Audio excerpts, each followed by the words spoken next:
구약성경 예레미야서를 한번 보세요. 예레미야서. 예레미야서 10장. 여러분 예레미야서 10장 피시고 어떤 분이 저한테 이렇게 질문하실 수 있어요. 왜 설교자는 그 많은 신약성경 그게 많은데 왜 자꾸 구약을 좋아하냐 분명히 물어보실 분이 있을 것 같아요. 근데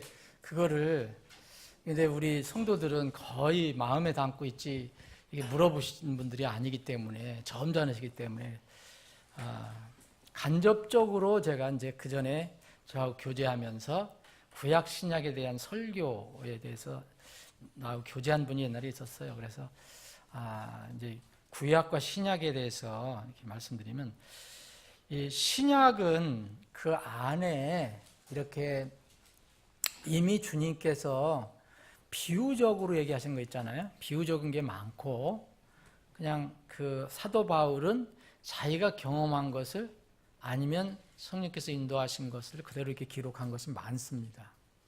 특별히 요한계시록 같은 데는 이제 우리가 머리를 싸매고 좀 이렇게 연구를 해야 되고 묵상을 해야 되지만 여러분 신약 성경에서 이렇게 읽어보시고서 이해 안 되고 그러는 건 별로 없을 겁니다.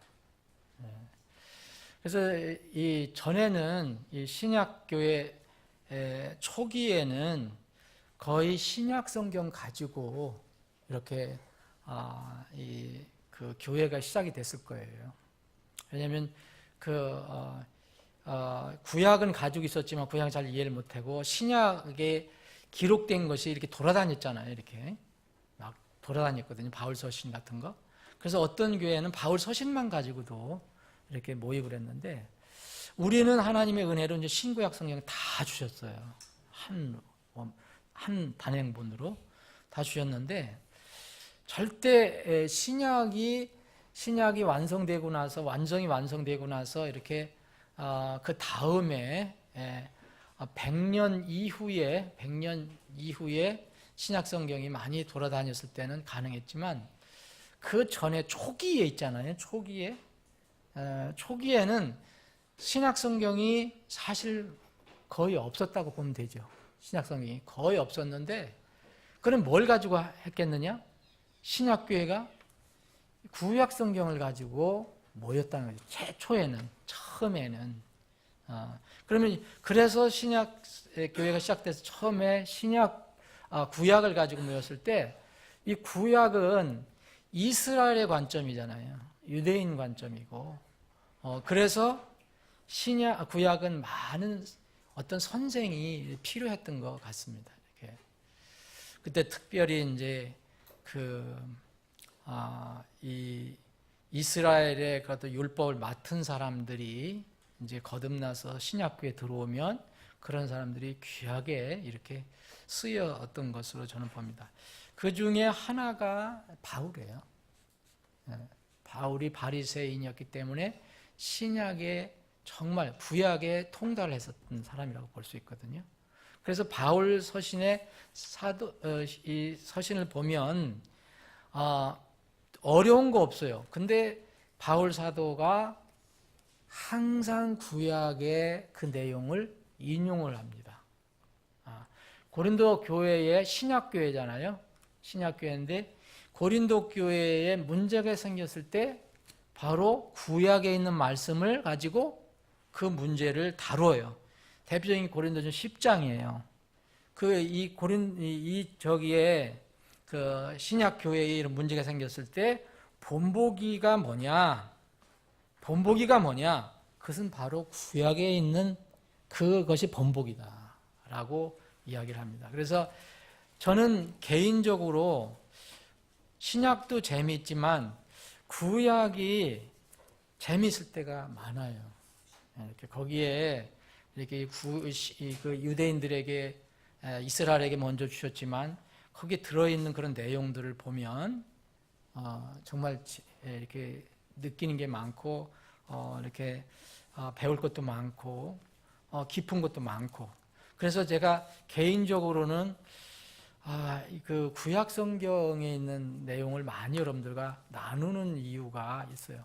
시간이 되면 여기에 정말 기회가 되면 이게 그 열왕기 상하 또는 계속 뜨는 이런 이야기 역사면서도 거기 안에 담겨진 내용들이 많잖아요. 개인의 문제, 그 민족 간의 문제. 근데 뭐 주님 오실 때까지 이게 다 공부할 수 있을런지는 모르겠어요. 그런데 그래도 이렇게 틈틈이 이제 구약을 우리가 이제 공부하는 내용이 바로 그겁니다. 그래서 저 우리 교회 설교자는 맨날 구약만 가지고 얘기하는가 그런 거 있으면 저도 신약 할 겁니다. 신약 잘 하는데 그런 것을 여러분 이해해 주시기 바랍니다. 예레미야 10장 10절 오늘 길게 안 하겠습니다. 10장 길게 안 읽겠습니다. 10장 10절로부터 15절까지인데 그러나 주는 참 하나님이시니 그분은 살아계신 하나님이시요 영존한 왕이시로다. 그분의 진노에 땅이 떨고 민족들이 능히 그분의 경노를 견디지 못하리로다. 너희는 그들에게 이같이 이르기를 하늘들과 땅을 만들지 아니한 신들 곧 그들은 땅과 이 하늘들 아래서 멸망하리라 하라. 자, 12절 13절은 하나님께서 이렇게 창조하셨다 이렇게 말씀하신 거예요. 14절 15절은 또 이게 그 11절에 하신 말씀을 다시 반복해서 해주세요.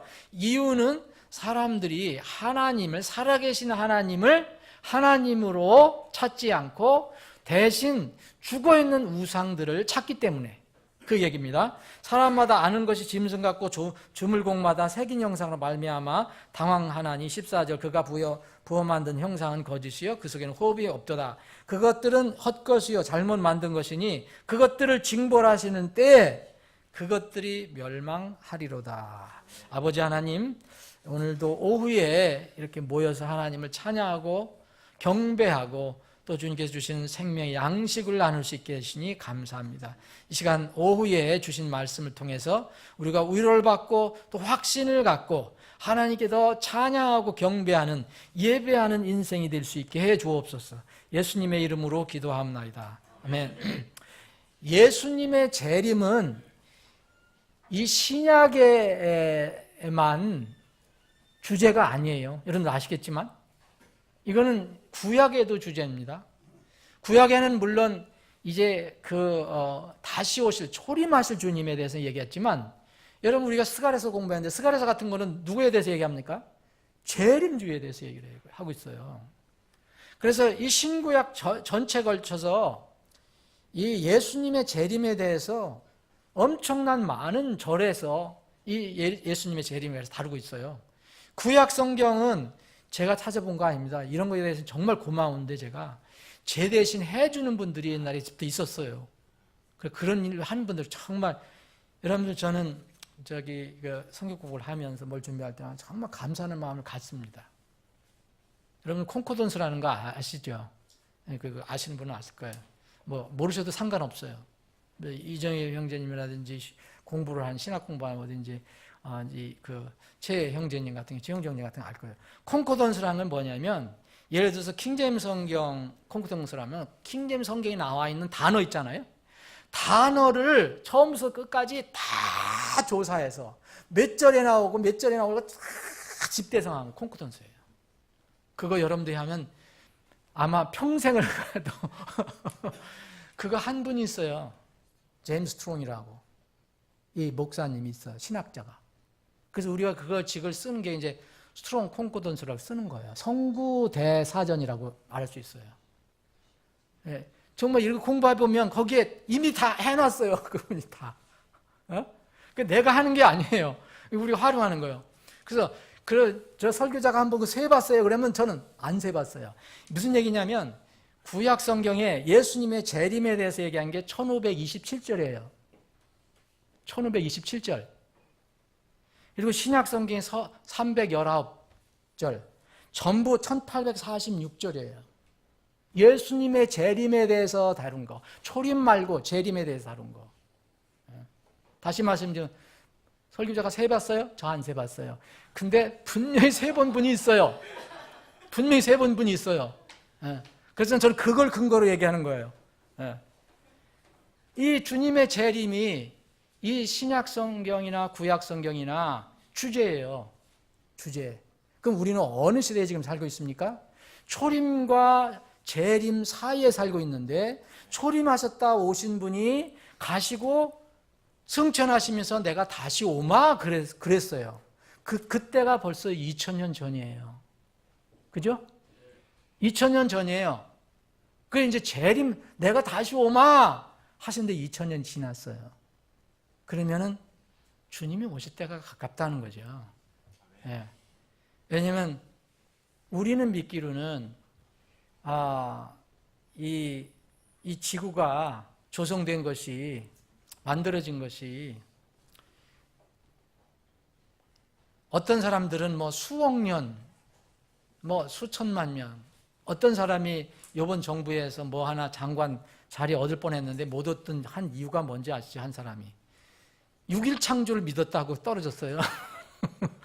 6일 창조, 6일 창조를 그분은 난 개인적으로 몰라요. 근데 그분을 막 공격하고 비난하는 게 뭐냐면, 이 사람 저기 장관 후보자가 다 조사해 보니까, 뒤져보니까 비리는 없고, 비리는 없고, 이 사람이 특이한 괴팍한 신앙을 믿고 있다. 그게 뭐냐? 창조론을 믿는다. 진화론을 안 믿고. 그래서 이 지구가 뭐 몇천 년밖에 안 됐다고 그러더라. 이상한 사람이다. 그래서 공격을 해서 떨어졌어요. 세상은 그런 겁니다, 지금. 그래서 자기들 조상이 원숭이고, 그것도 좋아하는 거예요. 자기 조상 원숭이고, 벌레고, 그렇게, 그게 더 좋은 거예요. 하나님 만들었다는 것보다도. 주님의 재림은 정말 이 세상이 그 수억 년 걸린 이 지구가 그런 게 아니고, 이 세계는 분명히 어떤, 오늘 이정 형제도 얘기했죠. 아침에 몇천 년 안 남았어요. 아니, 그 전거가 몇천 년 안 돼요. 네. 어떤 학자들이 얘기하는 거 많이 길어야 6천년에서 7천년에서 만년이라 많이 따져봐도. 근데 우리는 이 지구가 그렇게 오래 만년 이상 됐다고 생각하지 않습니다. 주님이 오실 때가 가까운 것은 분명한데 정확한 날짜를 모르는 거예요. 그럼 주님의 재림 사건은 땅에 오시는 거지만 시작은 어디서 하는 거예요? 하늘에서 시작되는 거예요. 주님이 무슨 땅에서 솟아오시는 분이 아니에요.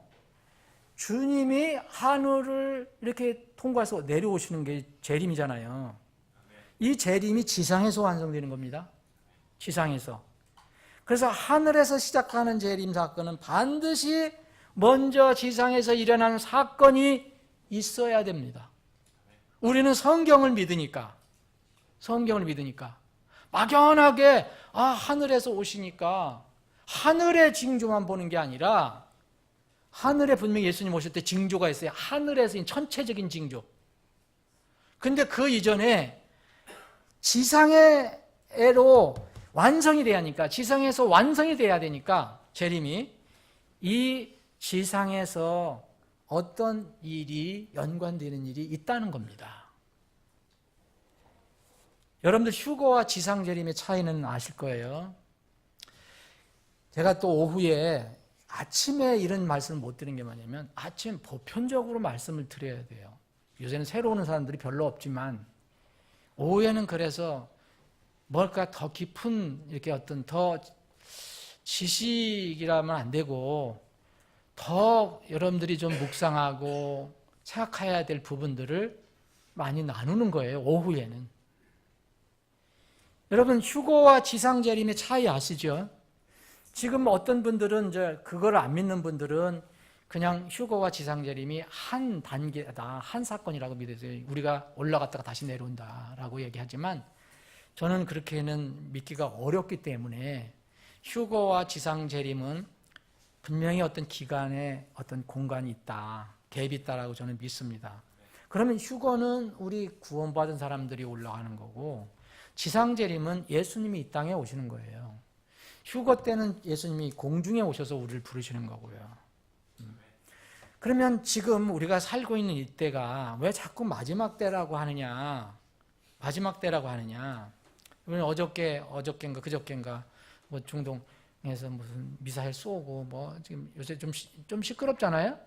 우리나라는 지금 엉뚱한 것 때문에 지금 시끄럽지만 사실 전 지구적으로 보면 우리나라에서 일어나는 건 뭐 그건 좌냐 우냐 뭐 무슨 누가 나가라 안 나가겠다 나 끝까지 있겠다 이런 거 문제가 아니에요. 이건 아무것도 문제가 아니에요. 뭐 공연을 왔다 갔다 아무 상관없어요. 이거는 전 세계적으로 볼 때는 항상 문제가 되는 것이 바로 성경에서 이야기하고 있는 중동 지방입니다. 이거 현실이에요. 현실. 여러분 중동 지방을 그래서 세계의 화약고라고 그러잖아요. 그 화약고는 항상 화약고예요. 항상. 요새 최근 상황이 어떤지 여러분들 잘 아실 겁니다. 우리는 지금 잘 모르지만 중동에서는 이번 미사일 쏜 것뿐만 아니에요. 항상 거기 긴장 상태에 있어요. 요새는 이란하고 이스라엘이 아주 극도로 긴장한 상태에 있어요. 이스라엘도 핵 가지고 있습니다. 이란도 지금 거의 핵을 가지고 있다고 볼 수 있어요. 미국이 그걸 무슨 핵 협상에서 못 만들게 하고 있지만 뭐 가지고 있을 수도 있어요. 지금 이란이 큰 소리 치는 게 뭐냐면 어떻게 이스라엘을 이 지도상에서 없애야 할 나라라고 얘기합니까? 이란에서 흔히 얘기하는 게예요. 지난번에 그 아마디 네자드 뭐 대통령 있잖아요. 대통령이 그런 얘기했어요. 이 지구의 지도상에서 없애야 할 그 나라가 바로 이스라엘이다 그랬어요. 없애버리겠다 아주 완전히. 이게 지금 현실이에요. 사라지게 해야 된다. 뭐가 있으니까 그런 얘기를 할 거 아닙니까? 핵 몇 개만 떨궈지면 없어지지 거기는. 하여튼 이런 상황이에요. 우리는 뭐 야니 연이 이거 무슨 그게 대치가 아니고 거기는 정말 목숨을 걸고 하는 그런 상황이에요. 근데 여러분 정말 우리가 눈을 어디다 자꾸 돌려야 되느냐면 성경에 돌려야지 우리 주위에 돌리면 안 돼요. 지상에서 일어난 사건은 어디에서 일어나게 됩니까? 여러분 우리가 주님을 생각한다면? 아니 어떤 사람은 그래요. 한국이라는 거예요. 그러면 얼마나 좋겠어요. 저도 한국민인데. 예? 저 청계산. 아니면 저기 뭐 신들이 많다는 계룡산. 아니면 저기 강증산이가 태어났다는 거기 가서 수도를 했다는 모악산. 저도 거기서 살았어요. 2년 동안 전주에서. 모악산 가봤어요. 정말 저 깊은 태백산. 이런 데 자꾸 연결시키는 거예요. 여러분 마지막 때 사건은 이것과 아무 상관없어요. 우리가 마지막 때 사건은 성경을 통해서 알잖아요. 마지막 때 사건은 어디에서 일어납니까? 그게 하늘에서 재림이 시작이 되는데 땅에서 완성이 됐거든요. 그럼 땅에서의 사건과 분명히 연결이 되거든요. 어디서 이루어집니까? 마지막 때의 사건들은 성경의 예언은 팔레스타인에 집중되어 있어요. 팔레스타인. 여러분 그거 동의하십니까? 네. 재림 장소도 아주 모악산도 아니고 청계산도 아니고 계룡산도 아니에요. 어디예요? 재림 장소? 산 있잖아요. 어디요? 올리브산이요. 어르신들은 한문 좋아하시니까 감남산이고 젊은이들은 올리브산 영어 좋아하니까 상관없어요. 감남산이요. 올리브산. 거기에 예수님이 오신다고 그랬잖아요. 스가랴서에 분명히 되어 있잖아요. 여러분 그 비유로 안 읽으시려면 분명히 그걸 믿을 수밖에 없습니다. 거기에 예수님의 발이 다 한다고 그랬어요.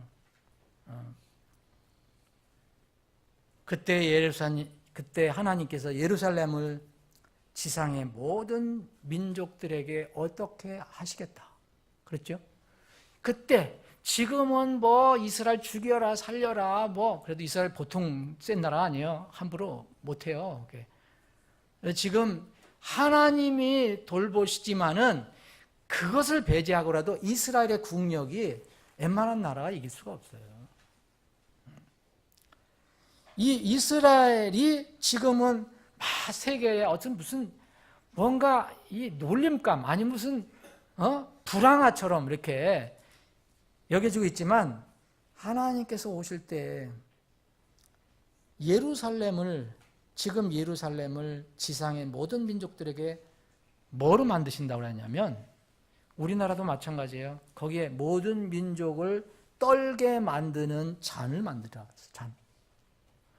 이 이스라엘이 모든 세상 사람들에게 민족들에게 무거운 돌이 되게 하겠다. 누가 하셨어요?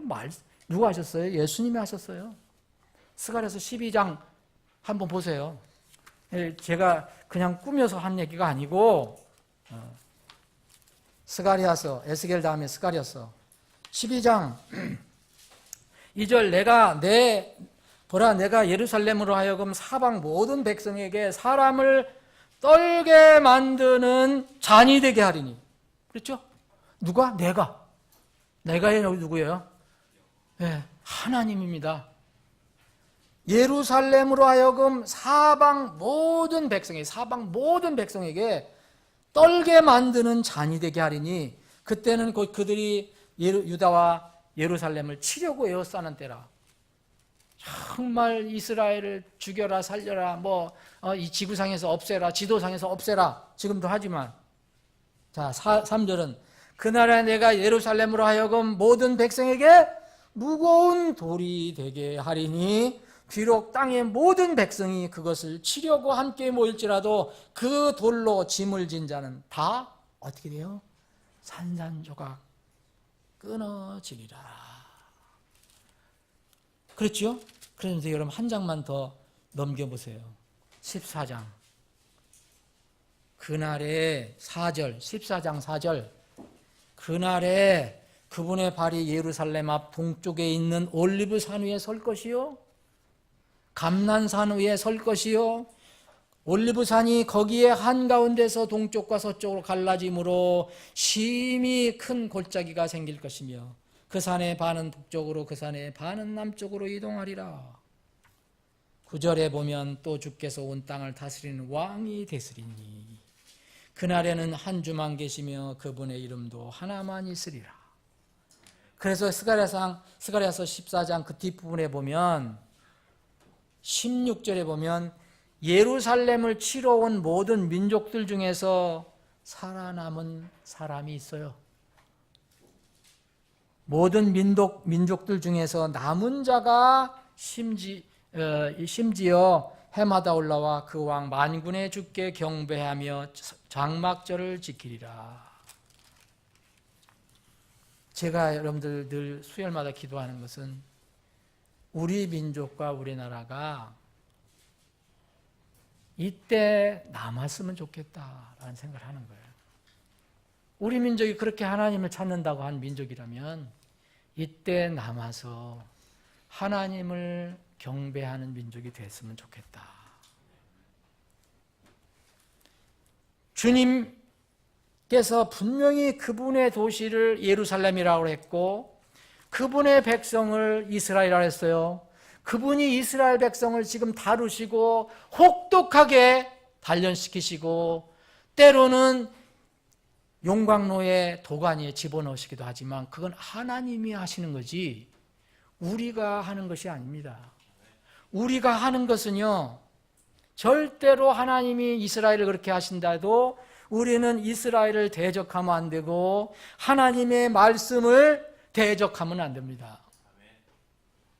지금 사실 이 영적으로 왜 영적으로 혼돈하냐면요 도덕적으로 영적으로 많이 타락했지만 그 중에 하나가 온 세상이 하나님과 하나님이 인정한 이스라엘을 대적하기 때문에 더 어지러운 거예요. 이스라엘과 세상 민족들과 나라들의 관계가 분명히 여기 성경에 정리가 되어 있어요. 이스라엘과 다른 민족들 관계. 지금 보십시오 여러분. 지금 세계 대부분의 나라들은 이스라엘을 대적하는 쪽에 서 있어요. 세상은 이상하게 모든 나라가 북한이 지상에서 가장 잔인한 정권이에요, 여러분. 아무리 우리 민족, 요새 우리 민족끼리라는 사람들 정말 무서운 사람이에요. 우리 민족 하면은 자유도 다 잃어버려도 됩니까? 하나님을 다 버려도 됩니까? 북한이 이 지상에서 가장 잔인하고 가장 하나님을 대적하는 나라예요. 이 북한이 이란, 소련 이런 데와 연합을 하고 있잖아요. 어쨌든. 그런데 이런 나라들보다 세상은 이상하게 이스라엘 더 많이 비난해요. 이거 성경이 예언이 된 거잖아요. 시편 2편에 보면 난리라고 그랬잖아요. 예수님에 대해서 난리다. 들고 일어난다.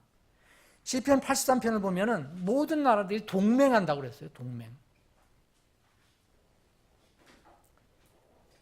하나님께서는 시편 2편을 보니까 그런 민족들 향해서 뭘 하시는지 아세요?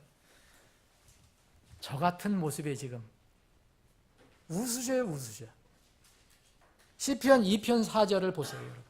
하나님이 비웃으시리리. 여러분, 하나님이 비웃는다는 것 참, 그 얼마나 무서운 겁니까? 우리나라는 어떻습니까?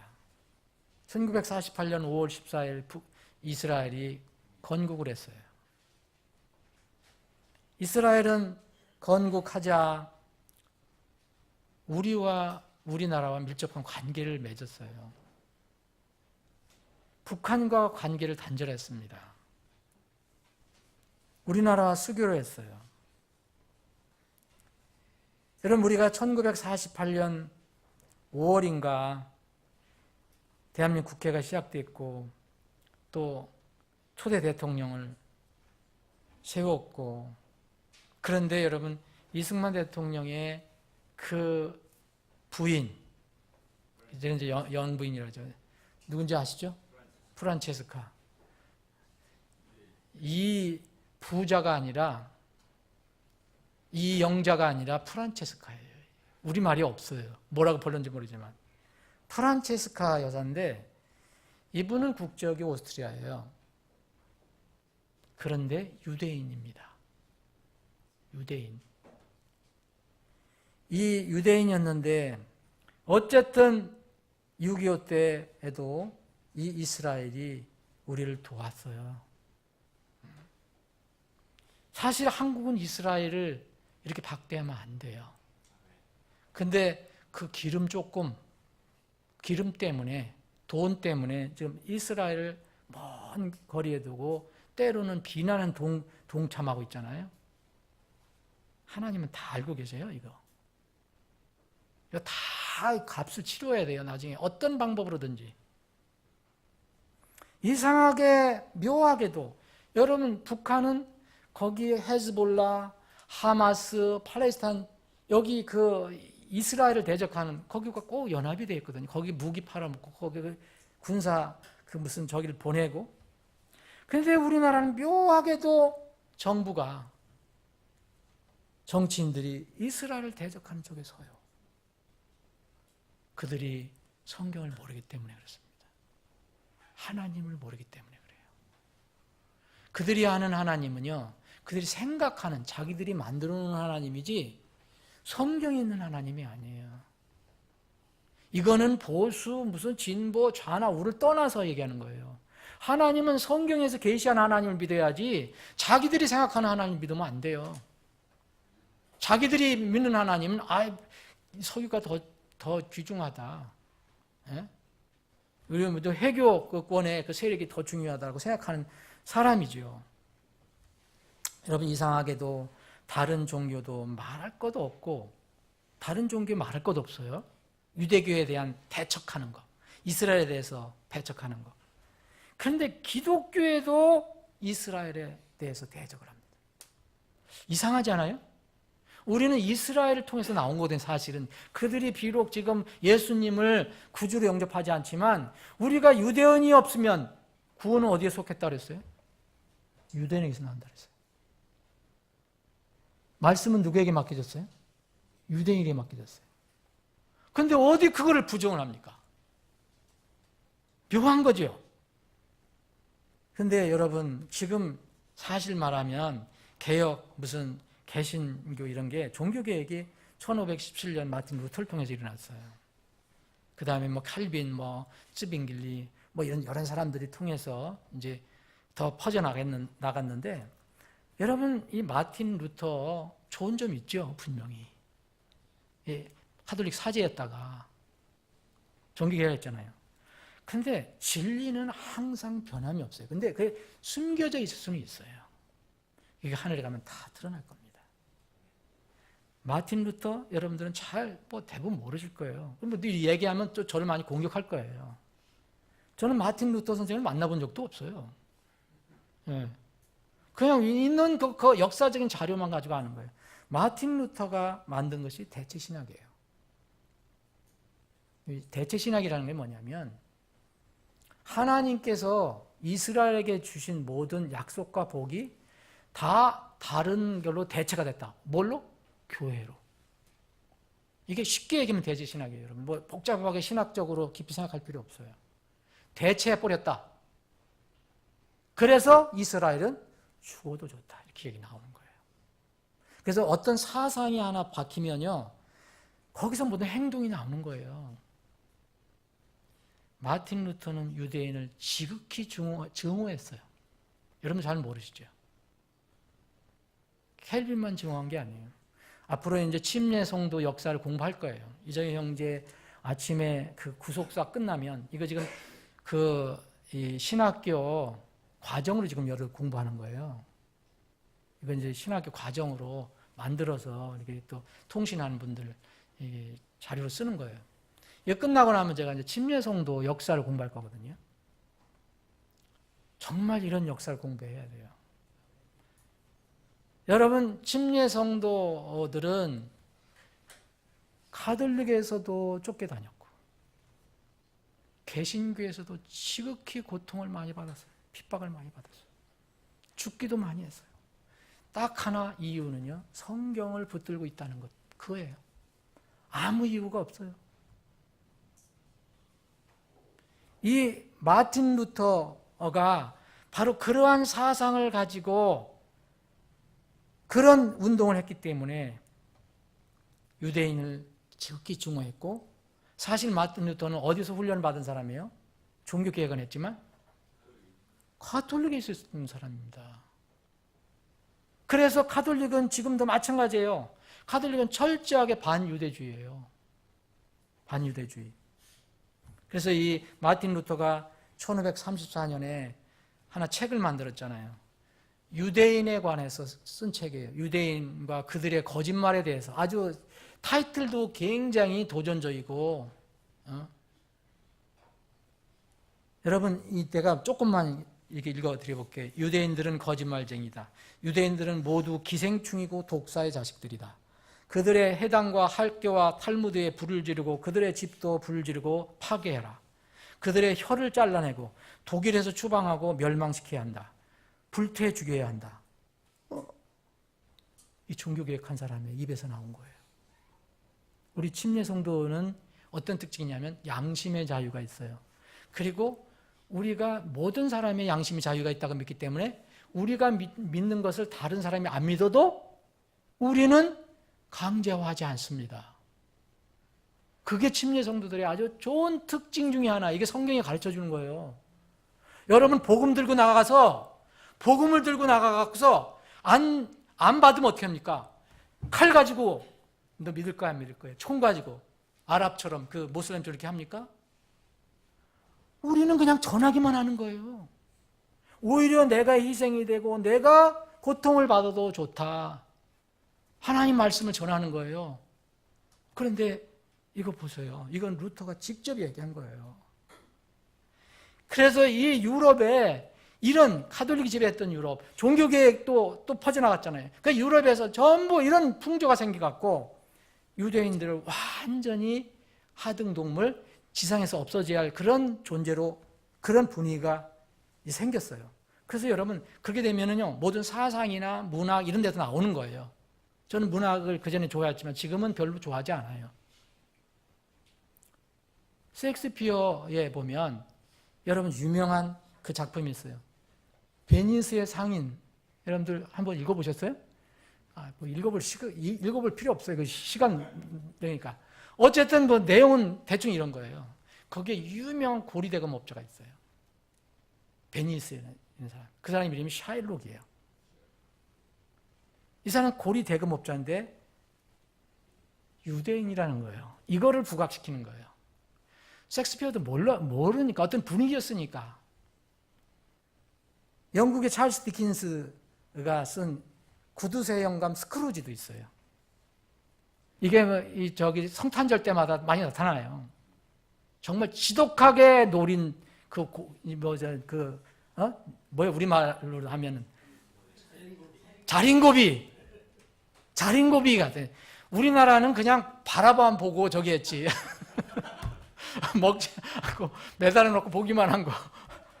이 스크루지 같은 아주 잔인한 아주 진짜 이런 모습으로 비유를 했는데 이게 유대인이에요. 유대인으로 묘사했어요. 전부 이런 분위기가 왔어요. 이게 마틴 루터 큰 책임을 져야 돼요. 마틴 루터 독일 사람입니다. 나치스를 일으켰던 히틀러가 독일 사람이에요. 히틀러는요, 아주 신실한 로마 캐톨릭 신자예요. 바로 이 마틴 루터의 이 대체 신학, 유대인 증오 신학, 반유대인의 사상이 걸려 들어가서 이 독일의 나치스가 이 히틀러가 실현을 한 것뿐이에요. 그래서 히틀러도 보세요. 히틀러는 말할 필요도 없잖아요. 유대인들은 다 멸절시켜야 된다. 그게 아니에요. 그래서 아우슈비츠 그 수용소 만들어 놓고 정말 짐승처럼 그렇게 죽여버린 거예요. 그런 사상이 있으니까.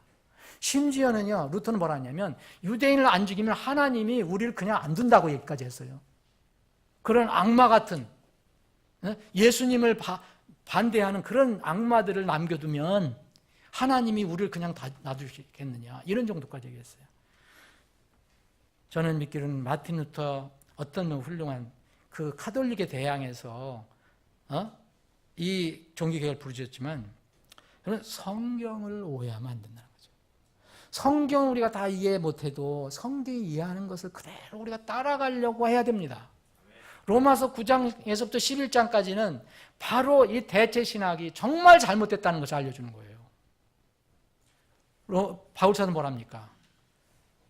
이스라엘은 이스라엘이다. 이방인은 이방인이다. 교회는 교회다. 이방인은 이스라엘 때문에 구원을 받는다. 그래서 때가 되면 하나님께서 이방인 너희들에게도 정말 너희들은 긍휼을 받을 수가 없는 존재들이었는데 이렇게 하나님 긍휼이 있으면 원가지들은 얼마나 더 귀하게 여기시겠느냐. 원가지가 어디예요? 이스라엘입니다. 성경을 그대로 믿어야 됩니다. 이스라엘이 지금 하는 꼴이 보기 싫어도 하나님께서 보시는 이스라엘은 나중에는 회개하고 하나님께서 세계 중심 국가로 만든다고 했잖아요. 이란 중심으로 아랍 세력, 그리고 마곡이라고 표현되는 그런 마곡 세력을 보는 지금 러시아, 이런 연합이 되잖아요, 지금. 이게 이스라엘을 진멸할 목표를 가지고 있는 나라들이에요. 그 세예요. 시편 83편에 보면 이런 말이 있어요. 그들이 한 마을 함께 모여 주를 대적하여 동맹하였으니. 그랬어요. 사랑하는 여러분, 주님의 재림과 관련해서 이 이스라엘과 지금 제가 이스라엘과 세상 민족들, 나라들과 관계를 잠깐 말씀드렸어요. 주님의 재림과 관련해서 그무 예상되는 세계의 정세가 있어요. 저는 예언가도 아니에요. 저는 그런 거 잘 몰라요. 그렇지만 저는 아는 거는 제가 아는 것도 이게 성경을 많이 연구한 사람들에 비하면 아주 부족한 부분이에요. 그러나 전체적으로 보면 이렇게 얘기할 수 있다는 거죠. 여러분 지금 세상에서 1차 세계대전, 2차 세계대전 일어났어요. 이거는 누구도 부인 못 하잖아요. 1차 세계대전은 사실 여러분 뒤에 보면은 다 뭐 그런 얘기를 해요. 유대인도 관련됐다, 뭐 됐다. 근데 세계 NW 그래서 New World Order 그래갖고 새로운 세계 질서를 이렇게 만들기 위해서 뭐 그 여러 가지 얘기하는 사람도 뭐 일루미나이티가 이걸 뭐 하고 뭐 그랬대. 어쨌든 뭐가 어쨌든 간에 분명히 세상에서 이런 전쟁이 일어났어요. 그런데 여기 알버트 파이크라는 그런 일루미나티의 이론을 만든 사람이 이렇게 얘기했어요. 일루미나티의 최종 목적은 세계 질서, 새로운 질서를 달성하기 위해서 세 번의 전쟁을 이 세상에서 일으켜야 한다. 이론적으로. 그래서 이미 1, 2차 세계대전이 일어났습니다. 나머지 세계대전 하나 안 남았잖아요. 이걸 제3차 세계대전이라 합니다. 2차 세계대전 여러분 아시잖아요. 어떤 면을 보면 이스라엘을 겉으로는 뭐 독일, 이탈리아, 일본하고 미국하고 연합군이지만은 미국하고 저기는 사실 영국 같은 데는 어떤 면은 시오니즘을 인정했던 나라고요. 반대는 다 그걸 부정했던 나라예요. 독일, 이탈리아, 일본 이런 데. 싸움을 싸웠죠. 3차 대전은 성경에서 얘기하는데 이거를 뭐 3차 대전이라고 딱 얘기할 수 있는지 모르지만 어쨌든 우리 이 세계에서 우리가 살고 있는 세계에서 마지막 큰 전쟁이 일어나게 되는데 이게 성경에 보면 그 에스겔서 38장 39장에 보면 이 전쟁은 마지막 전쟁은 뭐냐? 이스라엘을 공격하기 위해서 이스라엘 진영을 공격하기 위해서 모든 나라들이 연합해서 공격하는 게 3차 대전이에요. 만약 한다면. 예? 이게 큰 전쟁입니다. 이건 국지전이 아니에요. 이건 뭐 한 나라가 뭐 이렇게 하는 게 아니라 반 이스라엘 진영이 총 연합해서 공격을 하는 거예요. 그 여기에 보면은 뭐 이슬람 배후 세력도 있을 것이고 러시아 뭐 당연히 들어갈 거고요. 중국 당연히 들어갑니다. 왜냐면 2억 군대가 와야 되거든요. 계시록에서 지금 예언된 거. 뭐 이런 전쟁이 일어날 건데 이걸 이제 곡과 마곡의 전쟁이라고 그러잖아요. 그런데 이 전쟁이 일어나면요, 전쟁으로 황폐해진 상태의 지구에 어떤 새로운 질서가 생기게 될 것입니다.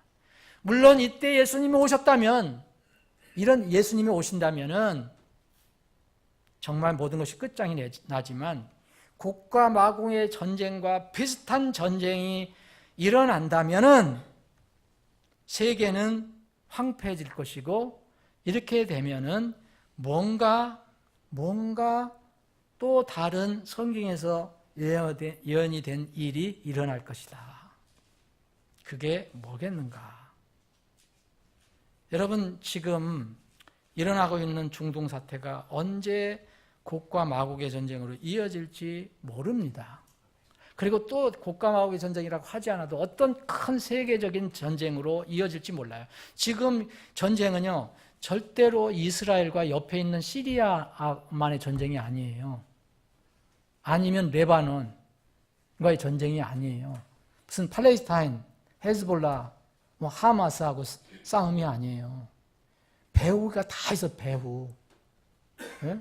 지금 아직까지는 그래도 이스라엘의 배후는 그래도 미국이고요. 나머지는 대부분 이번에는 뭐 프랑스하고 저기가 영국이 미국 편에 들었지만 지난번에 결정할 때는 영국, 프랑스도 다 이스라엘 편에 안 섰습니다. 다 반대편에 섰어요. 분명하게 이제 이 이해 지역은 이 이슬람 세력하고 뭐 터키, 이란, 뭐 이란은 뭐 지금 이스라엘이 없어졌으면 좋아하는 그런 나라니까 이런 나라, 그리고 전체 세계 나라가 하나가 될 것입니다. 자, 어떤 상태로든 세계가 이렇게 부딪히게 되면 뭐가 일어나냐면 세상에 위기가 오고 황폐가 돼요. 황폐가 와요. 이럴 때 세계 위기를 구할 카리스마적인 인물이 등장돼야 되고 그런 토양이 조성이 돼야 됩니다. 그렇잖아요? 그 사람이 갑자기 갑자기 요새 평화로운 때 나타나서 뭘 하겠다는 거예요. 한 나라 대통령이 하면 정말 모르지만 어떻게 전 세계적인 인물이 될 수 있어요? 전 세계적인 공통적인 뭐가 있어야죠. 이게 바로 성경에서 이야기하는 적그리스도입니다. 이거는 우리가 상상한 게 아니고 다니엘서에 보면 다니엘서 9장 27절에 나오잖아요.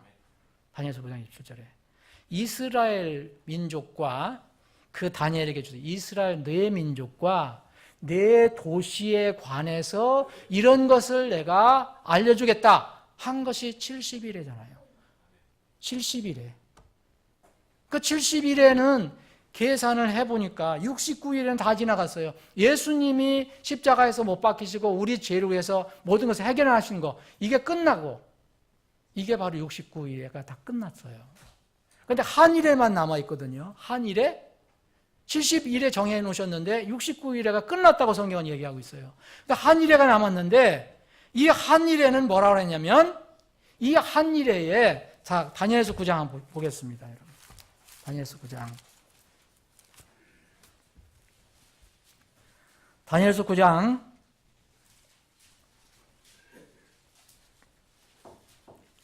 24절에 보면 주께서 내 백성과 내 거룩한 도시에 70일을 정해졌다 그랬죠? 그리고 25절에 보면 7일에와 62일에가 끝났다고 그랬어요. 자, 26절 62일에 후에 7일에 지내고 62일에 그러니까 지금 69일째예요.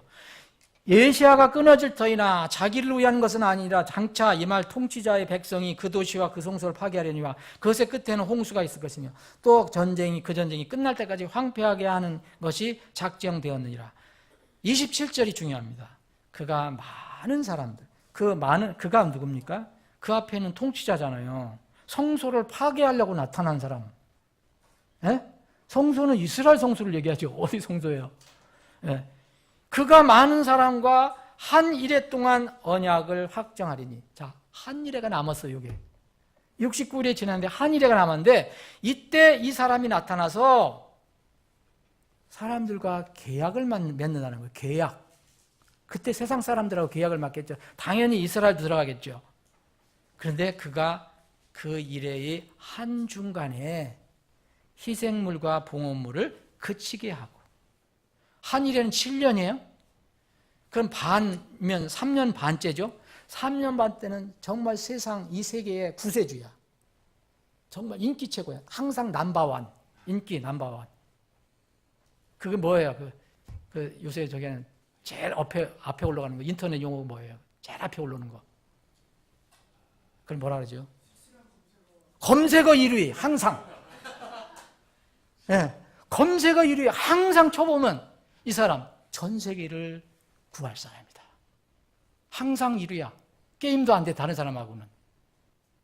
3년 반 동안 너무너무 인기가 좋고 세상을 구할 사람이야. 이스라엘도 여기서 속습니다. 그랬다가 자, 그 일의 중간에 희생물과 봉헌물을 그치게 하고 뭐라 했어요? 여러분 적그리스도가 나타나서 이스라엘 백성과 약속하면 제일 먼저 약속할 것이요 성전을 지어주겠답니다. 성전을 지어줄 것이다. 이스라엘의 그 환심을 사야 되니까. 여러분 이 전에 전쟁이 한번 일어나면요, 이거 불가능한 게 아닙니다. 전쟁이 한번 일어나면요, 분명히 이 이스라엘을 대적한 어떤 무리가 힘이 빠지게 돼요. 그 모슬렘 세력이 굉장히 약화돼요. 당연히 이제 예수님 오실 때는 다 없어지게 되지만 그 전에 적그리스도가 나타나기 전에 세상의 어떤 환경도 이 성전을 지을 수 있는, 지금 같으면 성전 짓겠어요? 전쟁이 일어나죠. 그렇게 되면. 그런데 그때 되면 그것이 정리가 된다는 거예요. 이 모슬렘 세력이 없어지거나 아니면 힘이 약화돼서 적그리스도가 유대인에게 얼마든 내 성전 지어주겠다 얘기할 수 있어요. 이거는 성경에 예언된 거예요. 왜냐하면 이 성전이 모슬렘 성전을 얘기하는 게 아니에요. 적그리스도가 유대인이 인정하는 성전에서 자기가 하나님으로 나타나야 되거든요. 그러니까 지금 이제 황금 돔사원 있는 거 있잖아요. 그거를 부숴야 될 거예요, 아마 내가 보기에는. 부수고 그 자리에다가 이스라엘을 위한 성전을 만들 겁니다. 얼마나 좋습니까? 전 세계적으로도 인기고 유대인에게도 인기고. 그런데 3년 반이 지날 때 이 사람은 정체를 드러내죠. 내가 왕이다. 내가 하나님이다. 이미 바울 사도가 데살로니가 성도들에게 알려줬어요. 계시를 해줬어요. 한 중간에 희생물과 봉헌물을 그치게 하며 또 가증한 것들로 뒤덮기 위하여 무슨 성전에 봉헌물이 있는데 가증한 걸 뒤덮다는 것은 뭐겠어요? 여기에 보면은 이 사람이 이제 내가 하나님이다라고 선언을 합니다. 그러다 보니까 유대인들이 이게 속았구나. 그래서 그때 엄청난 핍박을 받게 되죠. 이게 야곱의 고난입니다. 엄청 죽죠. 그리고 대부분 죽고 이제 환난을 당하고 여기서 14만 4천 명만 하나님의 인을 쳐갖고 이스라엘에게 복음을 줬을 때 이들 중에서 이제 깨닫고 돌아오는 사람이 있는 거예요. 근데 그때는 목숨하고 바꿔야 되는 그런 시간이 되겠죠. 사랑하는 여러분, 제가 대략적으로 이렇게 말씀드렸습니다. 그러면 곡과 마곡의 사건 혹은 또 그 다른 세계적인 사건, 어떻게든 이스라엘과 관련된 이런 사건이 일어나기 전에 휴거가 있을 것인가? 아니면 그 후에 있을 것인가? 그건 모르겠어요. 그런데 이런 것이 멀지는 않다. 현재 일어나고 있는 중동의 사태가 언제 곡과 마곡의 전쟁이 이어질지, 곡과 마곡의 전쟁이 임박했다면 여러분 적그리스도가 나타난다는 것이 임박했다는 거예요. 7년 대환란 사건도 멀지 않다는 겁니다. 그런데 여러분들이 환란 전 휴거서를 믿는다면 그 전에 가실 것이고 올라가실 것이고, 여러분들이 굳이 나는 환란 통과서를 믿겠다, 그럼 이 땅에 계실 것이고, 근데 분명히 우리에게 그거는 있어요. 뭐를 있든지. 그래서 우리가 이렇게 복잡하게 다 몰라도 주님은 그래서 마지막 때에 말씀하시면서 뭐를 얘기하셨어요? 너 이런 거 깊이 연구하고 가서 성경 공부하고 뭐 책도 많이 쓰고 그렇게 하라는 말은 안 하셨어요. 그렇게 할 사람은 하고 대신 뭘 하셨어요? 늘 깨어서 기도하고 세상과 분리되어 살아라 그랬죠. 거룩한 신부로 살아라. 깨끗한 신부로 살아라. 내가 올 때 너희들은 흠이 없는 사람으로 만나기를 원한다. 이게 주님의 가르침이잖아요. 오늘 본문 말씀, 제가 이제 말씀을 정리하겠습니다. 여러분, 여기에 주님께서 말씀하신 거에 제가 오늘 그 제목은 살아계신 하나님이에요. 제목은. 여러분, 하나님 살아계신 걸 믿으십니까? 여기에 주는 참 하나님이시니 그분은 살아계신 하나님이에요. Living God. 이분은 또 영존하는 왕이시에요. 그런데 뭐라 했어요? 그분의 진노가 일어나면 땅이 떨고 민족들이 능히 그분의 경륜을 견디지 못할 것이다 그랬어요. 여러분, 눈에 보이지 않는다고 지금 뭐 세상이 어떻게 돌아가는지 그냥 아무 무감각하게 살면 안 됩니다. 우리가 거듭났으면. 주님을 더 바라봐야 돼요. 이분은 살아계신 분입니다. 하나님께서 뭐라냐면 그분은 주는 참 하나님이시고 그분은 하나님이시오, 이게 아닙니다. 살아계신 하나님. 저는 언제도 말씀드렸지만 저는 하나님을 묘사하는 것 중에 살아계신 하나님이 가장 마음에서 좋아요. 지지난주에 여러분들 제가 한번 그 설명을 또 드려야 되는데 정말 저는 그거 굉장히 감격했거든요. 어떤 자매님이 찾아와서 복음을 듣겠다. 그래서 저는 제 최선을 다해서 복음을 전했더니 너무너무 좋아하고 펑펑 울고 구원받았더니 너무 감사해서. 그리고 우리가 말렸어요. 네? 그런데 너무너무 감사하다. 그리고 그 다음엔 수요일 예배가 언제 있느냐, 새벽 기도를 하느냐, 그리고 몇 시에 예배를 드리느냐. 그래서 저는 하나님께서 훌륭한 또 섬기는 사람, 하나님 사람을 또 탄생시켜 주셨구나 생각했어요. 그런데 소식이 없어요. 여러분, 이거 저는 두려워하지 않습니다. 우리가 하는 것은요, 그 사람 마음은 다 몰라요. 우리가 어떻게 알아요? 그냥 우리는 복음을 전하고 한 사람이 구원받으면 좋은 겁니다. 그리고 교회에 더해지면 좋은 거예요. 근데 인간적으로 자꾸 생각하니까 나도 사람을 못 믿겠는 거예요, 속마음을. 이게 어떻게 이해를 해야 되나? 내가 잠깐 꿈을 꿨나, 그때? 내가 분명히 그때 그 펑펑 우는 그 자매를 꿈을 꿨나? 꿈이 아니더라고요, 내가. 꿈은 아니야. 근데 또 현실이에요. 모르겠습니다. 하나님만 아시겠죠, 그분하고. 하늘에서 만나보기를 원합니다. 그런데 정말로 진실한 마음으로 믿는 것은 우리는 몰라요. 진실한 그 마음으로 믿기를 저는 원합니다. 왜냐하면 하나님은 살아계신 분이기 때문에 그렇습니다. 지금 아무런 세상이 그냥 이렇게 적당하게 넘어가는 것 같지만 하나님은 살아계신 하나님이에요.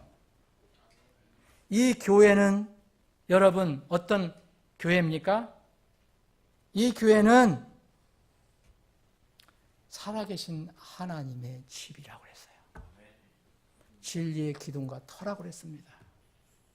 아무것도 아닌 것 같지만 하나님이 지금 일하시는가 안 하시는가 우리가 때때로는 정말 의구심도 나지만 살아계신 하나님의 집입니다. 그래서 성경은요, 하나님의 손에 떨어지는 게 왜 무섭느냐. 히브리서 3장 12절 그리고 10장 31절에 보면 하나님의 손에서 떨어져 나가는 거, 이거는요, 살아계신 하나님에서 떨어져 나가는 거예요. 죽는 거예요. 그리고 히브리서 10장 30절에 보면 뭐라고 되어 있습니까? 살아계신 하나님의 손 안으로 떨어지는 것은 정말 두려운 일이로다 그랬어요. 심판을 얘기하는 겁니다. 심판. 오늘 이 본문 말씀은 하나님은, 살아계신 하나님은 교회도 세우고 교회에 함께 하신다, 하나님은 죽은 하나님이 아니다, 이렇게 역사하신다, 이런 걸 우리에게 좋은 점으로도 많이 얘기하지만 이 부분은 분명히 앞으로 심판이 있다. 이분은 살아계신 분이다. 우상은 심판을 못해요. 하나님은 그래서 심판하신 겁니다. 살아계신 하나님께서 여러분들과 함께 하시기를 원합니다. 우리 교회와 함께 하시기를 원합니다. 우리 교회의 어떤 사역 위에 함께 하시기를 원합니다. 그 살아계신 하나님께서 이 세상을 우리가 바라볼 때에 성경이 말씀한 것을 바라볼 때에 저 멀리 있지만 예루살렘의 화평을 위해서 기도하라. 시편 120편 6절에 보면 예루살렘의 화평을 위해 기도하라. 너를 사랑하는 자는 형통하리라 그랬어요. 여러분, 예루살렘을 위해서 이스라엘을 저주하고 이스라엘을 반대하고 이스라엘을 비난하는 사람이 형통하겠습니까? 예루살렘의 화평을 위해 기도하라. 너를 사랑하는 자는 형통하리라. 너가 누굽니까? 예루살렘입니다. 이스라엘입니다. 그렇지 못하면 형통하지 않은 겁니다. 사랑하는 여러분, 이 세상에 돌아가는 것을 보고 우리와 나라와 민족을 위해서 기도하고 이스라엘을 위해서도 기도합니다. 최소한 이스라엘을 대적하면 안 됩니다. 절대로 이스라엘을 대적하면 안 돼요. 사랑하는 여러분, 마지막 한 질문입니다. 살아계신 하나님께서 주님께서 다시 이 세상에 오실 것을 여러분들 믿으십니까? 그럼 그 말씀이 수없이 많은데 그 말씀이 반드시 성취될 것을 믿으신다면 어떻게 살아야 하는가? 이것은 베드로전서 5장, 베드로후서 3장에 나와 있어요. 그때를 기다리며 정말 주님을 닮아가는 삶을 살아야 된다. 세상에 자꾸 눈을 돌지, 욕심 부리지 말고 하나님을 바라보고 하늘의 소망을 가지고 살아가라. 이것이 우리에게 주신 명령입니다. 절대로 뜨겁지도 않고 차지도 않는 라오디게아 교회 사람들 같이 돼서는 안 됩니다. 우리는 주님을 향해서 정말 진리를 위해서, 주님을 위해서 열정을 내는 그런 성도, 그런 교회가 되어야 합니다. 그렇게 되기를 주님의 이름으로 축원합니다. 아버지 하나님,